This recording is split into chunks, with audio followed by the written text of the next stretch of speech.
ఖురానులోని 111వ సూరహ అల్-లహబ్ తెలుగులో అనువాదం.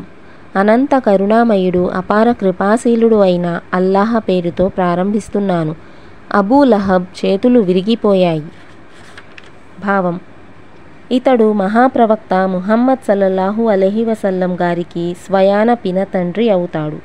అబూ లహబ్ అనే పేరుతోనే ప్రఖ్యాతిగాంచాడు. అతడు సర్వనాశనం అయిపోయాడు.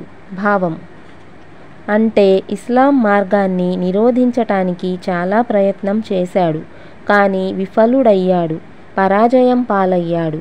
ఈ వాక్యంలో తరువాత జరగబోయే విషయం గురించి జోస్యం చెప్పడం జరిగింది, కానీ అది జరిగిపోయిన విధంగా చెప్పడం జరిగింది.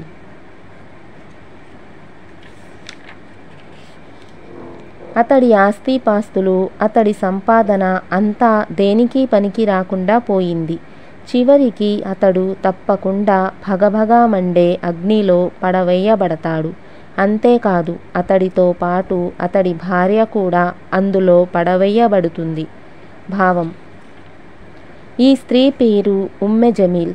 ఈమె అబూ సుఫియాన్ సోదరి. ఇస్లాంను నిరోధించడంలో ఆమె తన భర్తకు ఏమీ తీసిపోలేదు.